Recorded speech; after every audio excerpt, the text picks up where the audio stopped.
Bharat Ratna doctor Bhimrao Ambedkar को कोटि कोटि नमन। ये कार्यक्रम डॉक्टर भीमराव अंबेडकर के जीवन पर आधारित है, जहां भारत की जनता के प्रति उनके योगदानों को पूरी सजगता से चित्रित और रेखांकित करने का प्रयास है। कार्यक्रम में दिखाई गई घटनाएं लब्ध प्रतिष्ठ पुस्तकों से ली गई हैं। इस कार्यक्रम के जरिए चैनल की ओर से एक विश्वसनीय, सजग और सकारात्मक प्रयास है कि डॉक्टर बाबा साहेब भीमराव अंबेडकर के जीवन की संघर्ष यात्रा एवं गौरव गाथा पूरे आदर के साथ घर घर पहुंचे और उनके योगदानों से सभी संपूर्णता में परिचित और आह्लादित हों।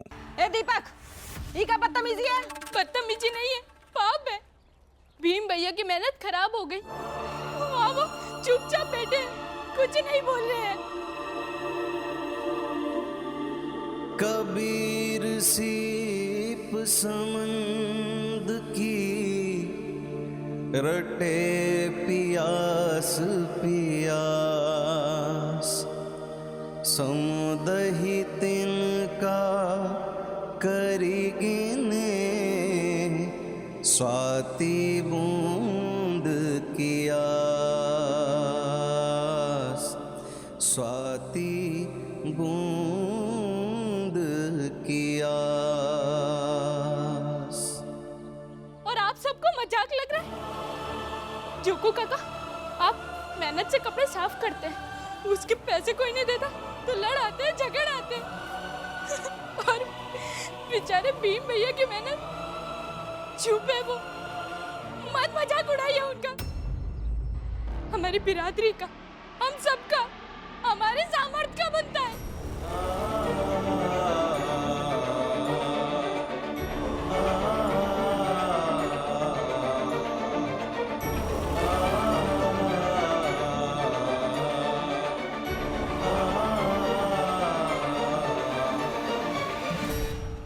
अरे लेकिन मैंने तो सुना था कि अखबार छपेगा तो रमाबाई सबसे पहले अखबार ले जाकर मेघनाथ जी को देकर आएंगी। लेकिन अखबार देने लायक ही नहीं बचा होगा, यही मजे की बात है।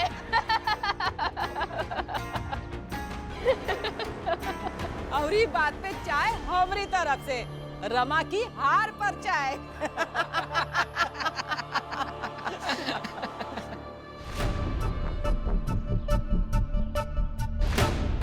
सुनो, सबके सब ना इसी रास्ते से जाना, क्योंकि इसी रास्ते पे आगे वो भीमराव और उसके बाकी सारे साथी मातम मना रहे हैं। अरे दिखना चाहिए उसे, लगना चाहिए कि किसी भी तरह से जुगाड़ करके अखबार छपवा लेना अलग बात है, पर इस तरह से बढ़िया तरीके से अखबार छपवाना और उसे बेचना बहुत अलग बात। ठीक है, जाओ।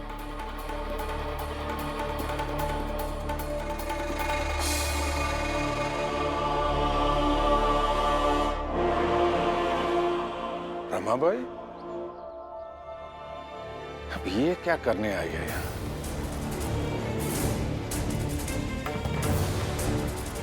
क्या रमा भाई, भाषण देने आई हो? क्या अपने गले हुए अखबारों का दुखड़ा रोने आई हो? चलो, जो बोलना है बोल लो। क्या है ना, अब तुम्हारी बातों का बुरा नहीं लगता मुझे, उल्टा मजा आता है, अच्छा लगता है।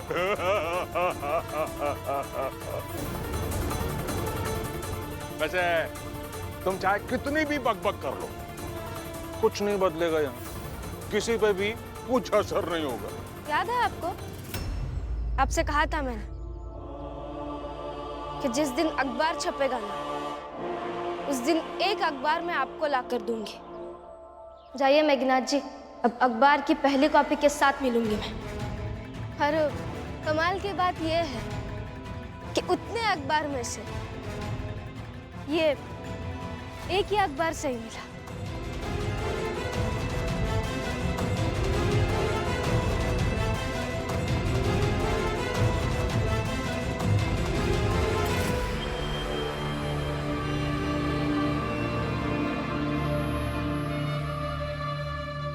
लीजिए,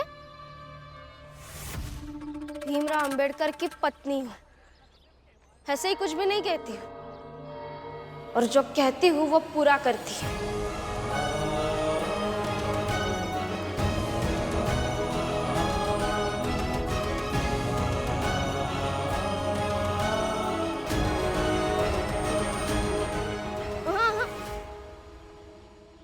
फाड़ने से पहले सोचिएगा जरूर कि ये एक ही अखबार क्यों मिला, और जो अखबार मिला क्या वो बस एक अखबार ही है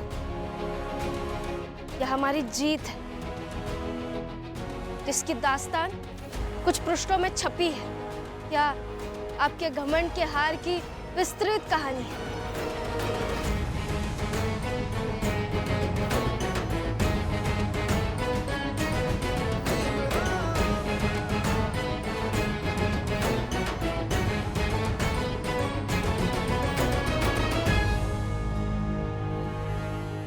और आप लोग उसी रास्ते से जाइएगा जहां अखबार की रद्दी होने के कारण लोग मातम मना रहे हैं, क्योंकि कल वही लोग ऊर्जा से काम करेंगे।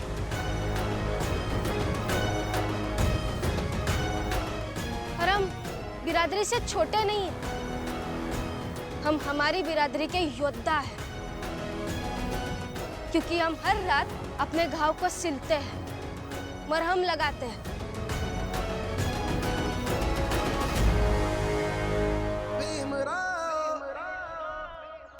पढ़िएगा जरूर ना?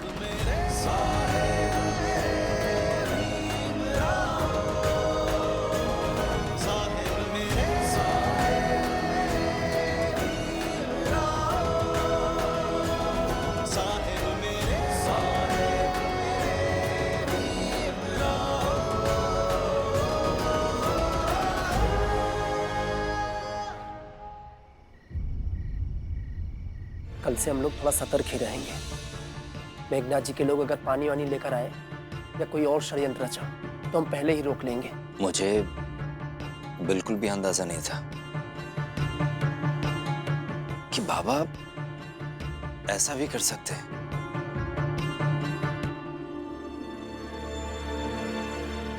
कल से हम सारे अखबार को एक जगह रखेंगे ही नहीं, अखबार छपवा कर इधर उधर ले जाएंगे। शोभा,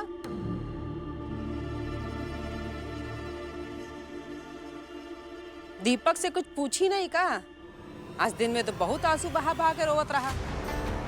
अब जो काम तुम सब जने कर रही हो उसे आज दीपक को रोवे के पड़ा, और कल तुम सब जने रोगे।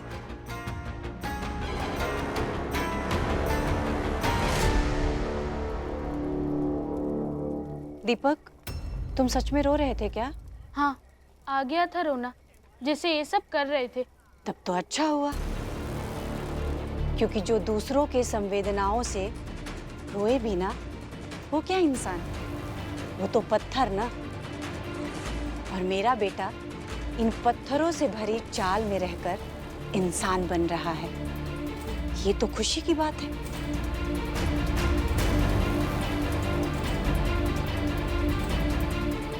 बता दिया, अब जाइए यहाँ से।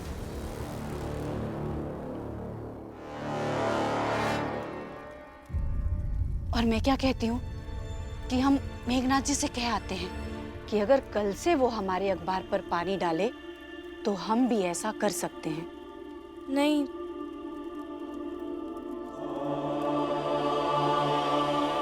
मेघनाथ जी से कुछ कहने की जरूरत नहीं है, क्योंकि जितना मैं जानती हूँ ना, वो हमारे मंसूबे को उद्ध्वस्त करने के लिए किसी भी हद तक जा सकता है।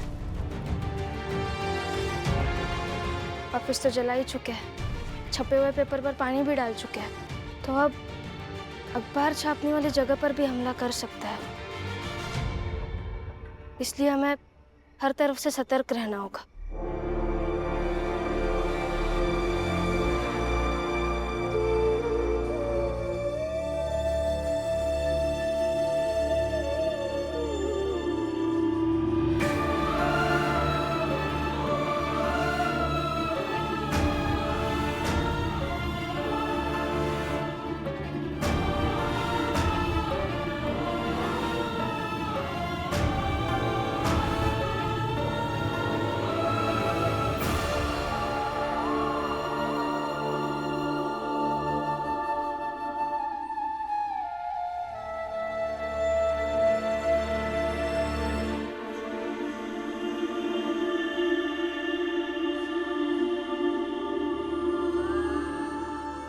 भीम,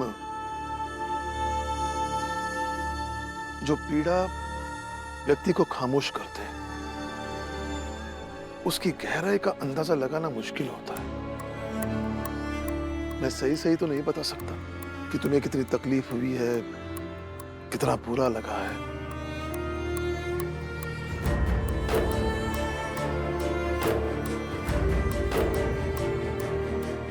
बुरा लगा बाबा, बहुत बुरा लगा। कैसे कोई किसी की मेहनत को ऐसे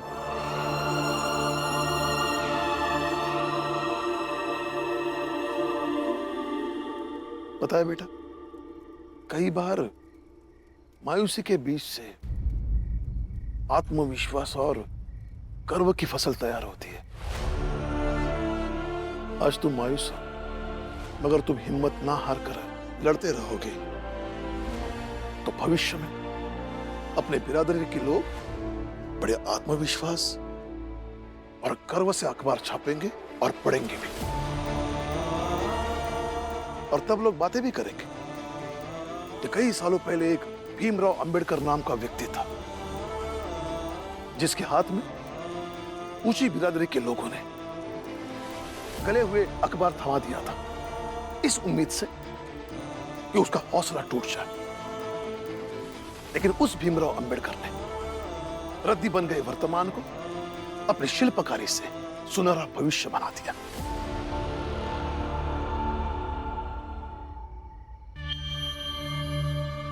भीमराव, अखबार तो छाप कर नहीं निकाल पाओगे तुम।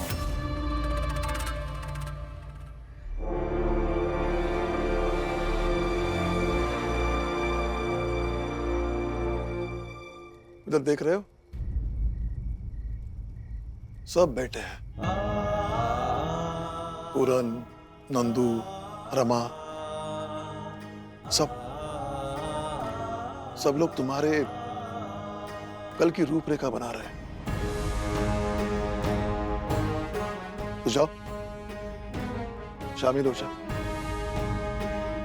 देखो बेटा, आज चाहे जिसका भी हो, लेकिन कल हमेशा अच्छे शिल्पकार का होता है। इसलिए शिल्पकार बनो, एक काबिल शिल्पकार। पढ़ने का हुनर होगा तो अंधेरी रात के अंधेरे को गढ़ दोगे, उम्मीद की एक सूरज में। चल बेटा, चल।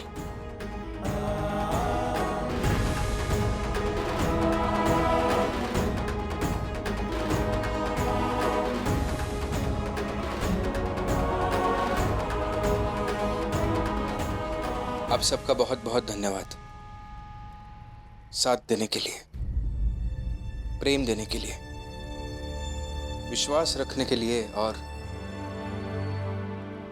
मिलकर एक सपना देखने के लिए बहुत बहुत धन्यवाद।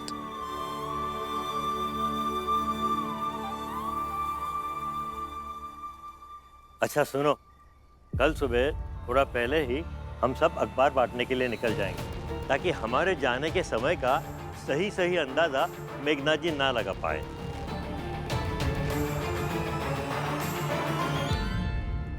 इतना डर कर रहेंगे?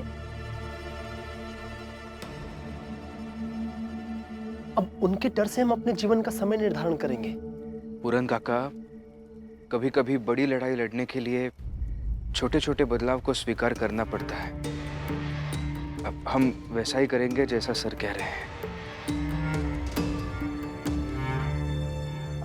कल हम सब जाएंगे, अभी जाकर सो जाते हैं।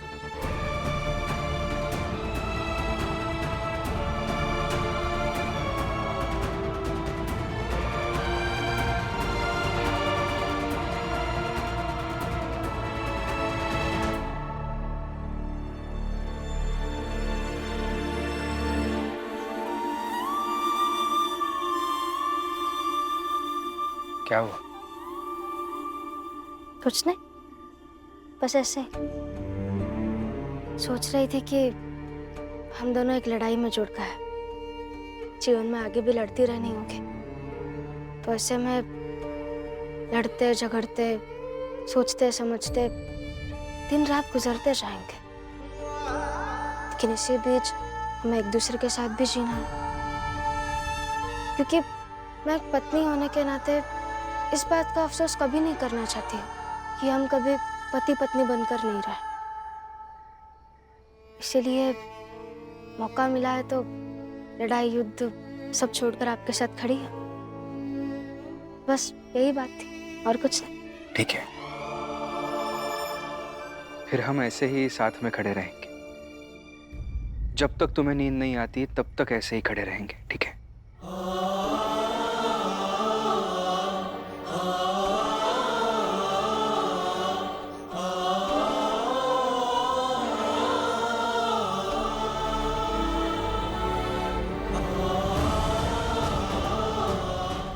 पता है, जब मैं नानी के साथ ऐसा करती थी तो तब मुझे ऐसा लगता था ऐसे ही आपके साथ भी लगता है। उतना ही प्रेम, उतनी खुशी, उतना ही अपनापन। लगेगा ही ना, मैं भी तुमसे उतना ही प्यार करता हूँ जितना तुम्हारी नानी किया करती थी। झूठ। झूठ? ये सच है रमा? झूठ। अरे रमा, ये सच है। छिन ही चढ़े छिन ही उतरे, सो तो प्रेम न होय। अघट प्रेम पिंजरे बसे, प्रेम कहावे सोय। प्रेम कहावे सोय।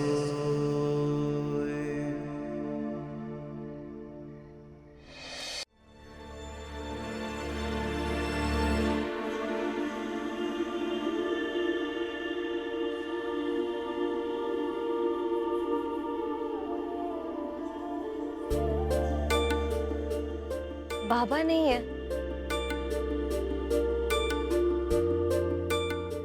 उनकी तबीयत तो ठीक है ना?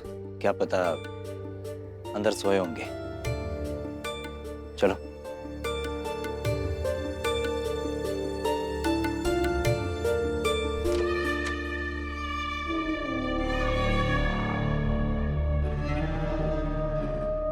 बाबा, आज इस गरीब के घर में कैसे? 1 रुपए, इसमें 1 रुपए और जोड़ा, हो गए 2 रुपए। ये 8 आना और 8 आना हो गए 3 रुपए, और ये 8 आना जोड़ा तो 3.5 रुपए। सुना शिशुपाल, मेरे अखबार की आज की दिन भर की कमाई 3.5 रुपए, और तेरी कमाई 0। ऊपर से नुकसान अलग। बस यही बताना था मुझे तुम दोनों को, इसीलिए यहां बैठा था। अब बता दिया, सुकून मिल गया। बड़ी नींद आ रही है, अब चैन से सोऊंगा। चलता हूं।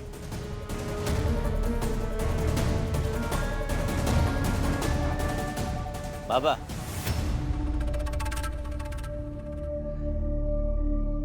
रमा ने कुछ कहा था आपसे आकर, फिर भी हिम्मत हो गई। सोचिएगा ना कभी कि आपकी कितनी इज्जत होती थी इस पूरे इलाके में, लेकिन आप जबरन भीम और रमा से जानबूझकर भिड़ने लगे, जानबूझकर उन्हें परेशान करने लगे, तो बदले में क्या मिला? 2 बेटे अलग हो गए, और हर कोई सुना जाता है आपको, जानते?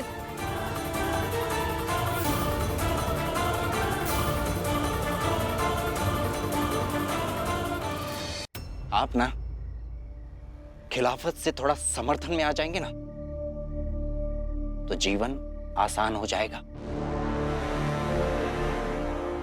ऐसे अपनी नींद खराब करके हिसाब करने की नौबत नहीं आएगी कि आपके अखबार ने कितना कुछ किया और मेरे अखबार ने कुछ नहीं किया। बकवास नहीं शिशुपाल, सो जाओ, सो जाओ। नौकर हो तुम, नौकर हो। सुबह सुबह अखबार बांटने के लिए जागना होगा ना, सो जाओ। हम मालिक हैं, और मालिक आराम से सोते हैं। हाँ तो जाइए जाइए, सो जाइए। बस बाबा, बहुत जल्द वो रात आएगी जब मैं अपने अखबार की कमाई गिन कर बताऊंगा,